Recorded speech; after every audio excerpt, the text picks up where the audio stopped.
some real world advice, a safe place to go where you're treated right. We're all in the same boat, come on, take some crib notes. We're all in the same boat, come on, take some crib notes.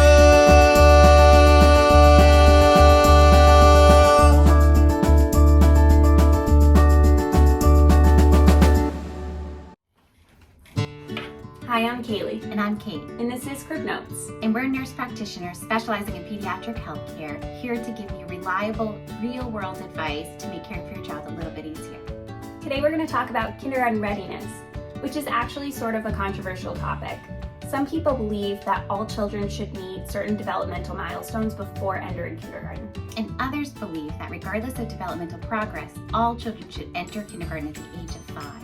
The AAP supports broader access to early childhood education for all developmental levels. And while all school systems might not have it in place, they should be able to support children who don't meet those typical readiness standards. So what do we mean when we talk about typical readiness? Can your child listen? Can they talk? Can they make some letter sound associations? Do they know some basic shapes, some basic letters, some basic numbers? Do they show signs of curiosity and a willingness to explore their environment through seeing, hearing, and touch? Do they have some control over their emotions, their impulses, their aggression? Can they communicate their feelings? And can they pay attention for a short period of time? Can they follow directions and show displays of cooperation?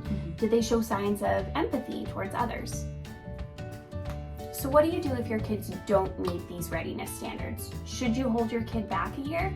Redshirting is a term used to describe the process of holding your child back a year from school. Some feel like this might give a child an edge academically, but really research says that by the 3rd or 4th grade, academic performance is really going to even out. And other studies show that being a little bit old for your grade is sometimes associated with having behavioral issues in adolescence.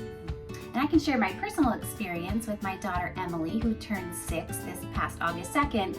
We redshirted her for a year last year. As the date approached for her to start kindergarten, I really felt that she needed another year of learning through play in a preschool environment, and that her preschool environment was warm, loving, and supporting, and that would really nurture her educational experience as she grew and matured.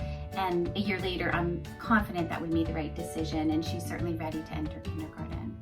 So at the end of the day, trust your instincts, and everybody's situation is a little bit different. So what are some things you can do to help your child prepare for kindergarten?